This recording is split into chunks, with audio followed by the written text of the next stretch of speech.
Olá pessoal, tudo bem? Hoje nossa aula, terceira aula sobre ação penal. São 4 aulas de ação penal, né, porque é um assunto extenso. Nesta aula de hoje nós estudaremos sobre ação penal privada e a renúncia. Ação penal privada e a renúncia. Na próxima aula terminaremos esse tópico, esse assunto ação penal com perdão do ofendido e perempção, tá bom? Então, nosso tema de hoje, da nossa terceira aula sobre ação penal é ação penal privada. Ação penal privada. Só para te recordar, você lembra que nós já estudamos isso aqui, ó. A ação penal, ela pode ser, só para revisar, tá? Ela pode ser pública ou privada. Muito bem. A ação penal pode ser pública ou privada. A ação penal pública, ela se divide em pública incondicionada e pública condicionada. Lembra disso? A pública condicionada vai se subdividir em condicionada à representação e condicionada à requisição do ministro da Justiça. Muito bem. Ação penal pública ou privada. Ação penal pública incondicionada, ação penal pública condicionada à representação da vítima ou condicionada à requisição do ministro da Justiça. Isso aqui nós já estudamos. Nosso assunto hoje é ação penal privada. Nós sabemos que a ação penal, ela consiste naquela segunda fase da persecução. Tem a fase do inquérito, depois vem a fase do processo. Porque na fase do inquérito o sujeito não é réu, lembra disso? Ele é apenas investigado. Se o Ministério Público entender que o sujeito praticou o delito, o Ministério Público oferece denúncia em crime de ação penal pública. Em crime de ação penal pública. Então, quem vai atuar no oferecimento da acusação é o Ministério Público. Senhores, e na ação penal privada, quem vai levar o caso ao juiz para que o juiz processe alguém é o próprio ofendido, é a vítima. Por exemplo, eu pratico um crime de calúnia contra você que está me assistindo, tá certo? Eu falo que você pegou o computador do João e vendeu. Se isso for mentira, eu estou praticando uma calúnia contra você.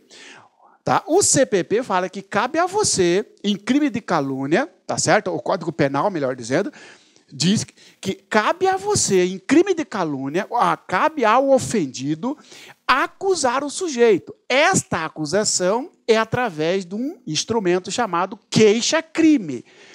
O ofendido, que é a vítima, então, vai contratar advogado para oferecer uma acusação contra mim, porque eu pratiquei um crime de calúnia contra você. Tá bom?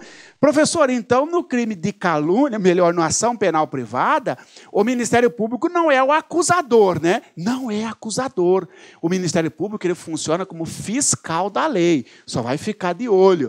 Ele é o acusador na ação penal pública. Porque na ação penal privada, como o próprio nome já diz, é privativo. Melhor, é numa seara particular do ofendido. Cabe a ele, ofendido, se você quiser me processar por crime de calúnia, aí sim. Se você não quiser, o que tem a ver o Ministério Público com isso? Tá bom? Então, tá, nosso estudo é ação penal privada, tá certo? Então, voltando aqui na ação penal privada, tá? O conceito dela aqui, senhores, ó, é a ação penal em que o Estado transfere a legitimidade para a propositura da ação penal, à vítima ou a seu representante legal. Tem pegadinha aqui, tem pegadinha, ó. Sobre a ação penal, indique a alternativa correta. Letra A. A ação penal é aquela em que o Estado transfere à vítima o direito de punir. Falso. Falso. Cuidado, hein? Só o Estado tem direito de punir. Só o Estado tem direito de punir. Se eu praticar um crime de calúnia contra você, é de ação penal privada.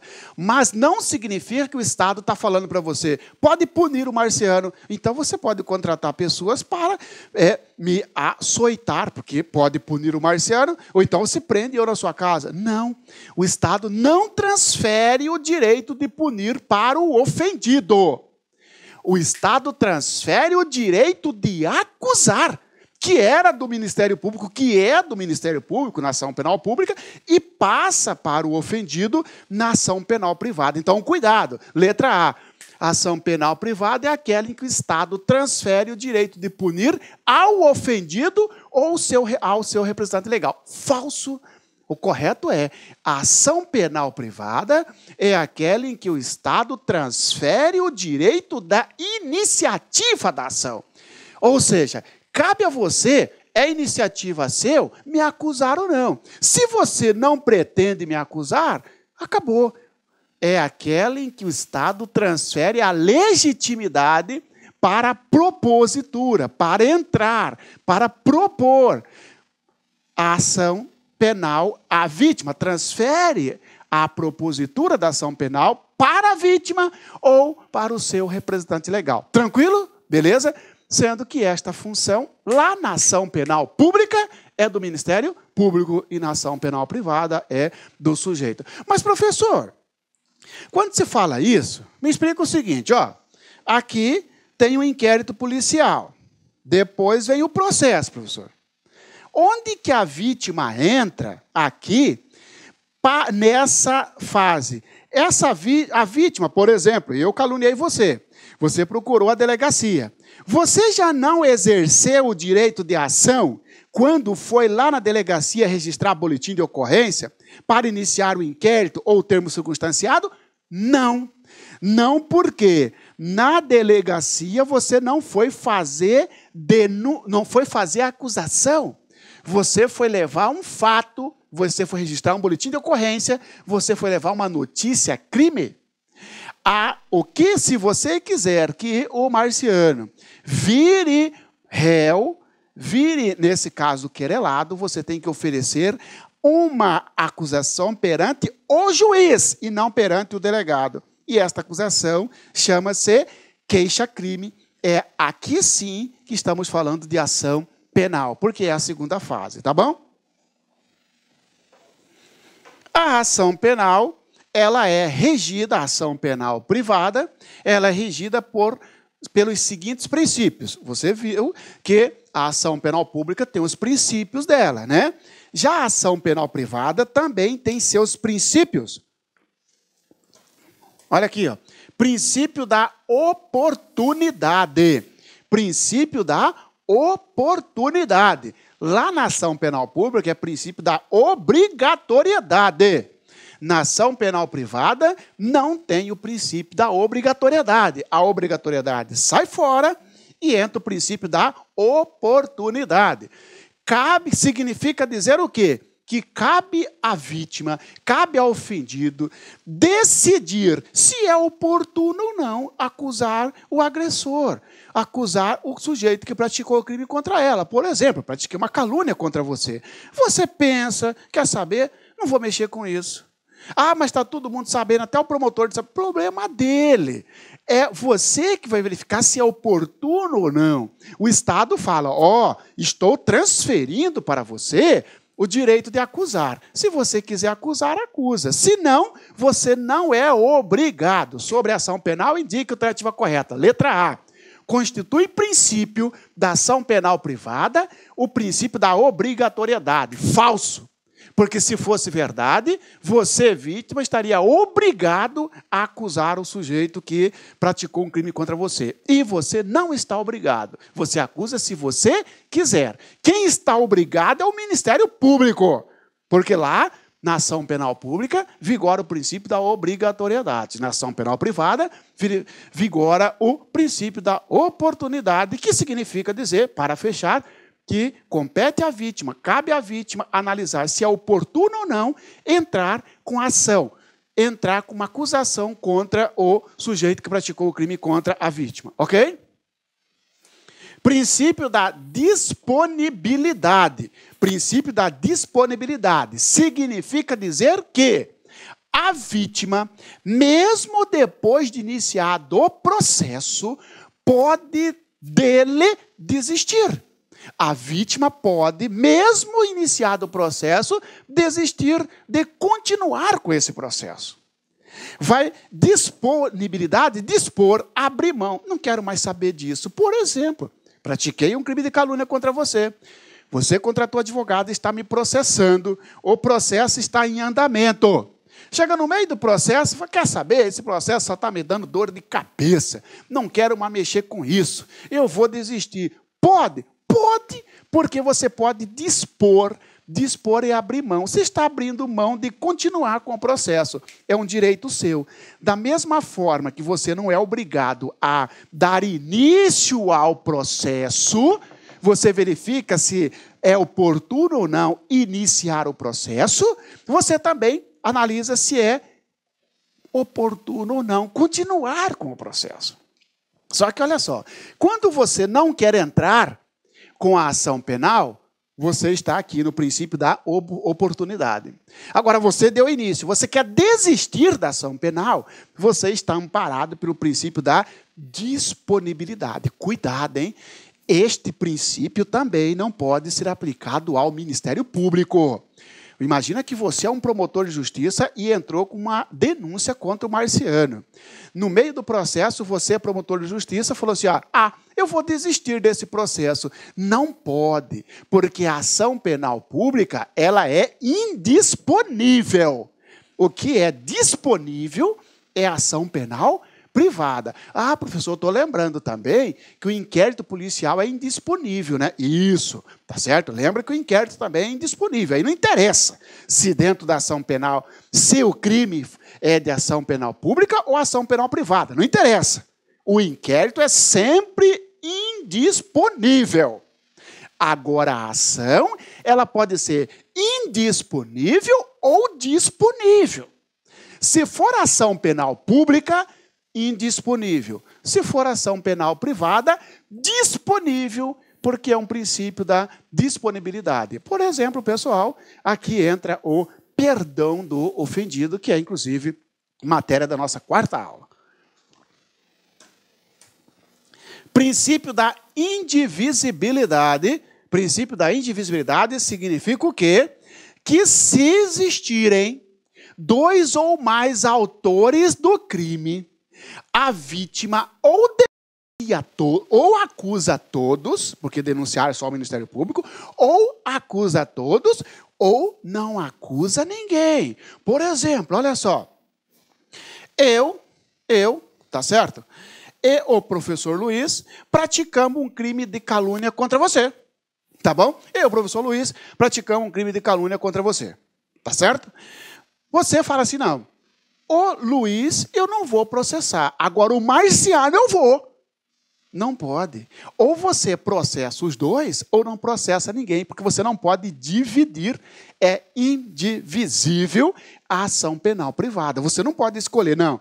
São 5 autores do crime. 3 eu vou entrar com a queixa-crime contra eles, 3 eu vou meter o ferro, como diz, e esses 2 eu vou livrar, porque é meu amigo. Negativo. Você está praticando uma renúncia. Tá certo? Ou você acusa todo mundo, entra com a queixa-crime contra todos, ou contra ninguém. Porque a ação penal privada não aceita acusar apenas parte dos envolvidos. A ação penal pública aceita. Lembra que nós falamos dessa de dissidência, inclusive, lá na ação penal pública? Olha só, a ação penal pública é divisível. Tá certo? O Ministério Público são 6. Eu e o professor Luiz fomos investigados, por exemplo, de furtar o seu computador. Furto. Tá certo? O Ministério Público falou, vou acusar o Marciano, eu vou acusar o Luiz e vou deixar o Marciano. Pode o Ministério Público fazer? Pode. Ele pode dividir. Pode ser que lá na frente ele pode incluir o Marciano. Tá certo? Na ação penal privada, o princípio é indivisibilidade. Cuidado, senhores. Princípio da intranscendência. Isto tem tanto na ação penal pública quanto na ação penal privada. Que bicho é esse, professor? O princípio da intranscendência quer dizer o seguinte, que a acusação deve recair contra quem praticou o fato, e não contra seus parentes, contra terceiros. Por exemplo, eu pratiquei um crime de calúnia contra você. Você falou assim, ó, o Marciano eu não vou processar, mas eu vou processar o chefe dele, o professor Luiz. Não pode. Você não pode transcender a pessoa de quem praticou o fato, porque a pena não pode passar da pessoa do condenado. O princípio da intranscendência, então, fechando, significa que a pena não pode passar da pessoa do condenado. Como a pena vai ser no final da ação penal, eu diria que a acusação, a queixa-crime, tem que recair sobre quem praticou o fato, não sobre seu pai, sobre sua mãe ou o terceiro que não tem nada a ver, tá bom? Espécies de ação penal privada. Tipos, classificação. Cobra muito isso na prova, né? Nós temos três espécies de ação penal privada. Ação penal privada exclusiva ou genérica, ação penal privada personalíssima e ação penal privada subsidiária da pública. Sobre a ação penal, indique a alternativa correta. Letra A. A ação penal privada subdivide-se em apenas ação penal privada exclusiva e ação penal privada personalíssima. Falso. São três espécies, três tipos de ação penal privada. Ação penal privada exclusiva ou genérica, personalíssima e subsidiária. Estudaremos cada uma desta, mas hoje eu vou falar para você o seguinte, de baixo para cima. A ação penal privada subsidiária da pública é aquela em que o crime que o sujeito praticou é de ação penal pública. O crime que o Marciano praticou, eu pratiquei um furto contra você, eu furtei o seu computador, tá certo? Lá no artigo 155 do Código Penal, furtei o seu computador, quem tem que me acusar no crime de furto não é você, porque não é ação penal privada. Quem tem que me acusar é o Ministério Público. Agora a lei fala, se o Ministério Público ficar parado, inerte, dentro do prazo legal, abre para a vítima, para você, entrar no lugar do MP. Olha só, furtei o seu computador, você registrou o boletim de ocorrência, instaurou inquérito policial, tá certo? O inquérito policial foi para o Ministério Público simplesmente engavetou o inquérito policial. Está lá, está parado o inquérito policial. Você deixou passar os 15 dias do Ministério Público, para não ver o Marciano impune, você contratou advogado e está me acusando. Então, você entrou no lugar do MP, porque caberia ao MP. Esta é a ação penal privada subsidiária da pública, porque a palavra subsidiária significa em lugar de. Você está no lugar do Ministério Público, tá certo? E a ação penal privada personalíssima é aquela ação penal, é aquele crime em que somente a vítima pode acusar o seu crime, o suposto autor do crime. No Brasil, nós só temos um crime de ação penal privada personalíssimo, que é lá do artigo 236 do Código Penal. Eu vou ler esse artigo para você daqui a pouco, tá certo? Tá? Não pode o seu pai, mesmo que eu seja menor, professor, não pode o seu pai, não pode seu padrinho, não pode sua mãe, só você pode. Por isso que fala personalíssimo. E ação penal privada exclusiva ou genérica, tá certo? Eu sempre falo, é o que não é personalíssimo e o que não é ação penal pública, ação penal privada subsidiária da pública. É aquela em que apresenta vários titulares da ação penal. É aquela que você ofendido pode, se você for menor, seus pais, né, pode. Se a vítima morreu, o cônjuge, ascendente, descendente, o irmão pode. Procuradores com poderes, tá certo? Nós estudaremos cada uma delas, tá certo? Vamos lá então, começando por esta aqui, ação penal privada exclusiva. Ação penal privada exclusiva, tá? Titularidade. Quem que exerce a ação penal? Porque olha só, pessoal, quando cair a ação penal privada, para você, ó, você fala assim, ó, ação penal, você vai fazer um quadro para colocar na sua parede. A ação penal será pública ou privada. Sendo pública, você já sabe que será pública incondicionada ou pública condicionada à representação ou à requisição do ministro da Justiça. Você tem que ficar craque nesse quadro. A ação penal privada, ela vai se dividir em ação penal privada exclusiva ou genérica, ação penal privada personalíssima ou ação penal privada subsidiária da pública. Olha só, quantas espécies existem de ação penal privada? 3, você vai dizer, exclusiva, personalíssima ou subsidiária da pública. Estudaremos essa aqui, ó, ação penal privada exclusiva. Tá? Ação penal privada exclusiva.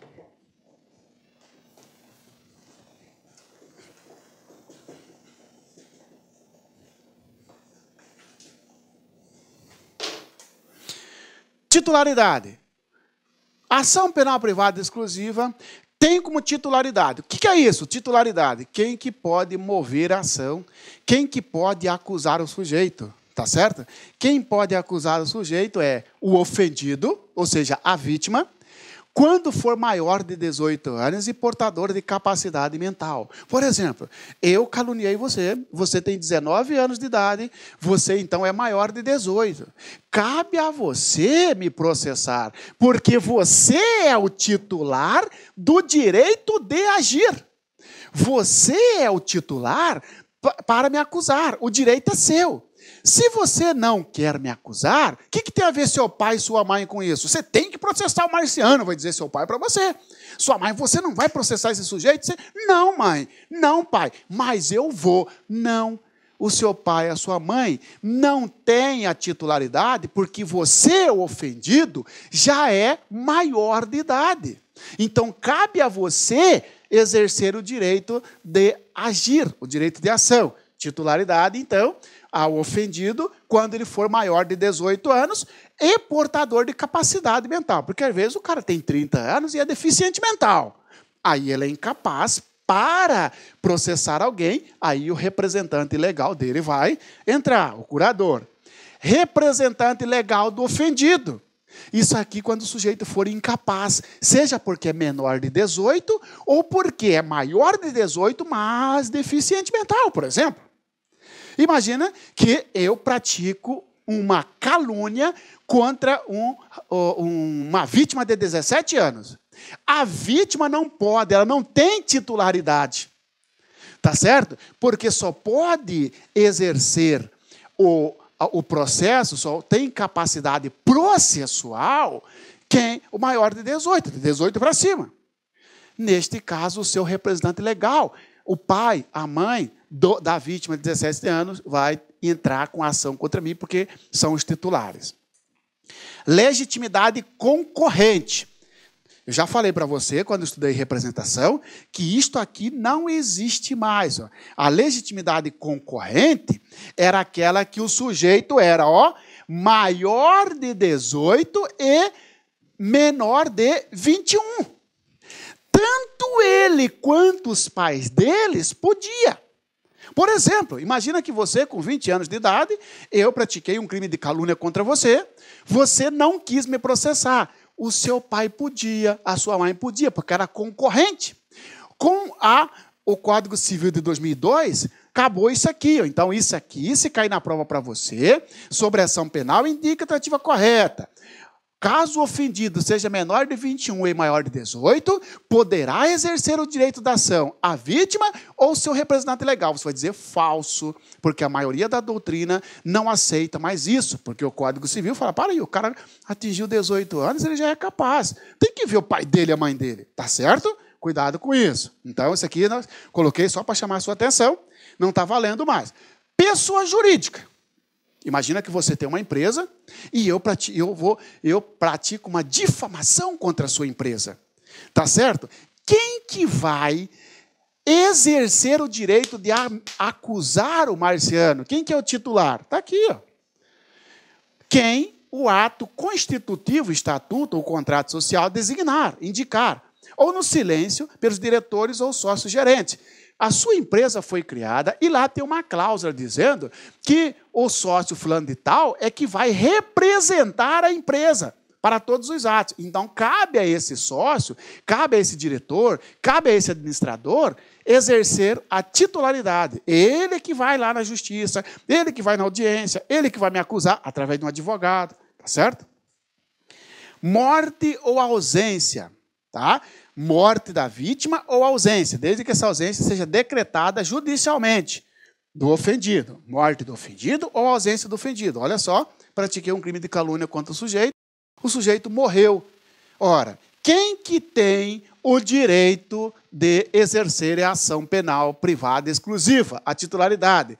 O cônjuge, o ascendente, o descendente ou irmão. Nesse caso, entra o CAD, cônjuge, ascendente, descendente ou irmão. Ó, no caso de morte ou ausência declarada, o que é essa ausência? Imagina que o militar foi lá para o Haiti, sofreu uma emboscada, desapareceu, não achou o corpo dele.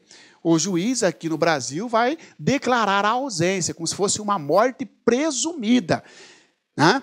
O sujeito é vítima de um crime de calúnia. Quem que vai entrar com o processo? A esposa, né? Ou ascendente, ou descendente, ou irmão. Esses aqui, CAD, são os titulares no caso de morte ou ausência, desde que essa ausência seja declarada judicialmente. Não basta o sujeito estar viajando, está ausente. Não, aí não é ausência declarada. A ausência declarada, né, é um instituto lá do Código Civil, tá? Procurador com poderes especiais. Procurador com poderes especiais é quando o sujeito que não seja a vítima vai acusar alguém em nome de outro. Por exemplo, eu pratiquei um crime de calúnia contra você. Tá certo? Você é a vítima, é maior de 18. Cabe a você me acusar. Só que você está viajando, é o culpado, você dá uma procuração para o José. Para o José me acusar. Esse é o procurador com poderes especiais. O José tem procuração com poderes especiais. Ok, senhores? Esses são os titulares da ação penal privada. Sobre a ação penal privada, indica a alternativa correta. Letra A.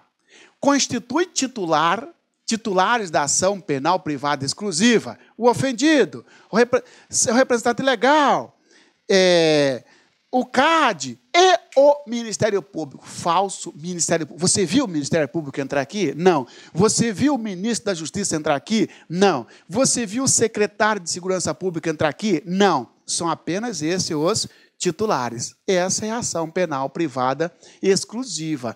É aquela ação que tem o maior número de titulares, sim. Porque você vai ver que na personalíssima só pode a vítima. Na personalíssima é só esse item. Só pode a vítima. Vamos lá? Ação penal privada personalíssima.